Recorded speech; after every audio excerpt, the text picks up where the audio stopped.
Hello and welcome to Predator Hunting Radio, a podcast dedicated to predator hunters across the world, I guess. So I am your host, Tony Abreu, and this is episode number 1 of the podcast. And in this episode, we are going to be talking about my story and where we are at this moment, kind of like a state of the union for me, and why I'm starting this whole thing and what it's going to be about. So let's go ahead and get into this. So episode number 1, my name is Tony Abreu.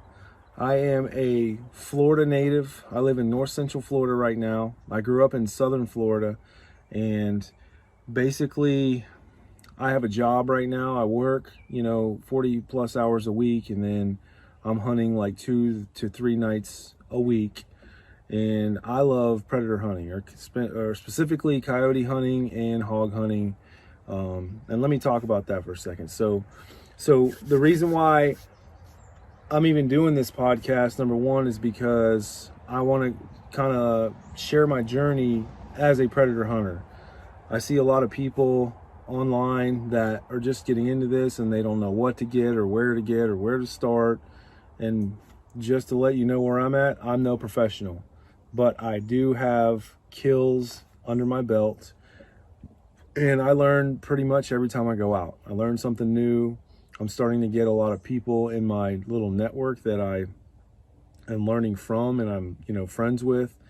And also I have been through a lot of the equipment that people are using to do this. So I'm very familiar with it. And this episode is going to be sponsored by Perceptive Outdoor Gear. That's a store that I personally own, and basically it has predator hunting gear there. So I started out as a deer hunter, daytime deer hunter, and I say daytime because some of the stuff that I do is kill deer at night legally. So that's pretty cool, and that's actually got my foot in the door in a lot of places by being able to do that. But basically, I'm a deer hunter. I started out, in my late teens hunting up in Alabama with a great uncle of mine. He was a very good deer hunter, and, just always spent a lot of time in the woods with my dad, and, just love the woods, love nature and the outdoors, love guns. Deer hunter though, which basically if you look at deer hunting, it goes from, September to January or February. I mean, that's it, like 3-4 months out of the year. Well, becoming a predator hunter allows me to be in the woods or be out in this environment year round. And in Florida right now, and in a lot of other states, you can hunt deer and you can hunt coyotes and hogs and, a lot of predators year round, day or night. And that's the cool part, because I love the night stuff, and that's kind of where I'm focused at. Although we'll be talking and doing interviews later on with other people that do day stuff too. So we don't really want to restrict that, but that's where we're at with that. So big deer hunter. I'm going to say that maybe 3 years ago, I got hooked up with my first digital night vision scope. Whenever I was younger, a teenager, me and my buddies, we always talked about night vision and always wanted to get some so we could see in the dark and stuff like that. But it was always like 2, 3, 4, 5, 10, whatever, thousands of dollars. And a few years ago, I remember scrolling through my Facebook feed and found a scope that was like $800, and it was a night vision scope. And I'm like, man, that's pretty cool. And I bought one, and it was really cool, and killed my first hog with it, and I was hooked. And ended up upgrading that scope to a better night vision scope. And those scopes were actually made by ATN, and had that second scope for a long time. It's probably one of the best scopes out right now as far as like clarity goes and night vision. And then from there, just kind of started working my way into getting more gear, and got my first thermal monocular, which was really cool, man. And thermal and versus night vision, wow, just crazy stuff. And then moving into my first night vision rifle scope, and now just kind of dealing in scopes a little bit. So really cool stuff. Really cool to be able to experience the actual different gear that's out there and available. And just be able to use this stuff at nighttime and be able to keep, the numbers down on some of these predators and hogs. Because in my area, the hogs just destroy the properties, whether it's farm properties, whether it's hunting properties, they just destroying it all.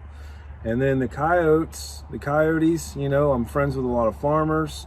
The coyotes are killing, they're messing with the cows, they're killing the deer population, they're killing the turkeys. I mean, just to me, being after the coyotes and putting steady pressure on the coyotes is a good win-win for everybody. So that's kind of where I'm at with that. And I just love it because it's year-round. It's a year-round thing. So that's pretty much what's going to happen here. This podcast is basically going to be dedicated to that. We're going to talk about gear. We're going to talk about we're going to have interviews with people. I want to be actually interviewing people in the industry. Just for example, there are quite a few people, like whenever YouTube first came out, I remember watching Randy Anderson on YouTube calling coyotes and shooting them just on video. It was just amazing. But I don't know that I'll ever be able to interview him, but that would definitely be on my bucket list because he's one of the greats in the whole industry.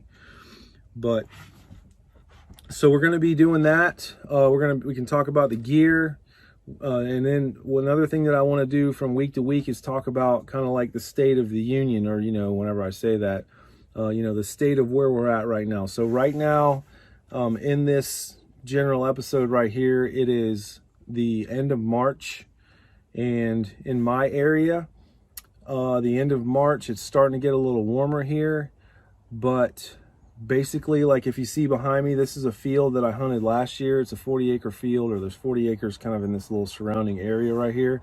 And I was basically deer hunting this for a farmer for deer depredation permits.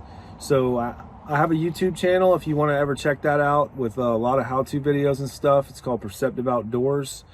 If you ever want to check that out. But on there, I've posted a video one time, and a lot of people ask me, how the heck am I shooting deer at nighttime legally? Well, I'm not sure how it is in your state, and you definitely want to check your local laws. But in my state, in Florida, the farmer who controls the land applies for a permit for deer depredation. The FWC, or the wildlife officer, comes out, inspects the property. They issue tags, but they also issue a permit.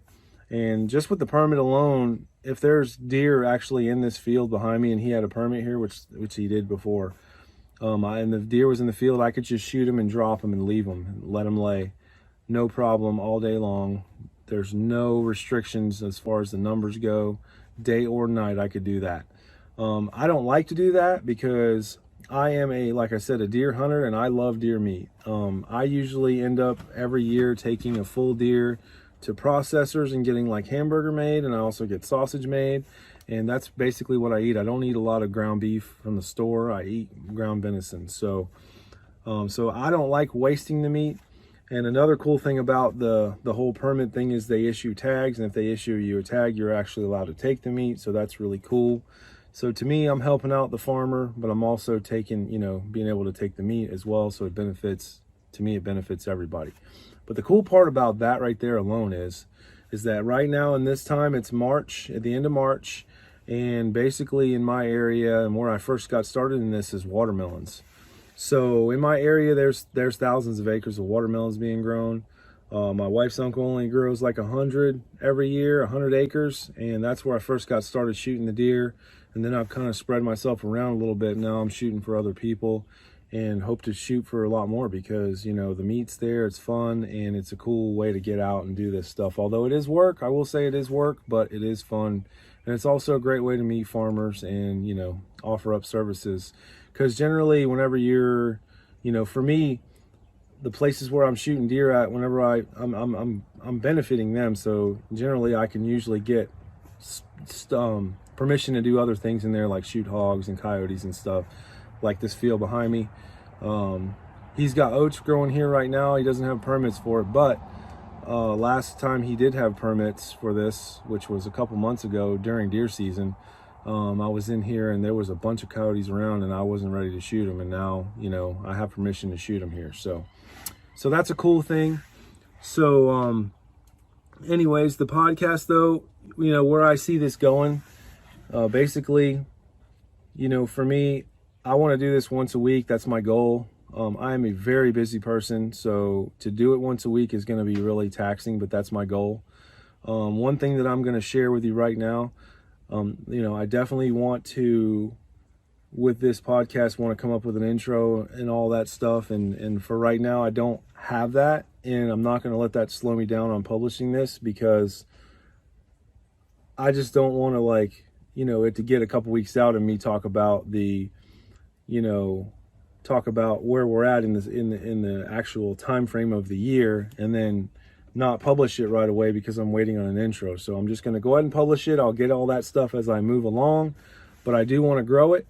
And with that being said, there's going to be some cool things that come out of this. Definitely there's some cool things that I'm going to launch here in the future, in the near future actually, to start with, and then I'm kind of going to grow this into some big thing. So it's really exciting for me to do, but also I'm going to keep track of, what I'm doing as far as backtrack the week before, how many kills I got or whatever. Because right now I shot a big hog last week or the week before last. I mean, it was a really big hog, really awesome, got some really awesome footage from it. And, I just want to share that kind of stuff, because I believe that, not to brag, because I don't want to brag. I'm not a bragger at all. I'm nobody here. But at the same time, I'm somebody who's sharing my journey with you, and hopefully it inspires you to go out and do more, because I'm out here pushing. I'm pushing hard, and I push harder knowing that people like you are watching, me do this, so that hopefully I inspire you. It's a really cool combination. So coyotes and hogs. And also another big thing that I want to share with you is I keep a log of everything that I do. So not podcast wise, but kill wise. So I know it's kind of like a death book, and that's fine, but the whole idea is that, I have a goal to kill 100 this year. I think that might be a little more than, I might have bit off a little more than I can chew on that. So even just to start at 50, don't start with the biggest goal, like a billion, and because you're never going to get there.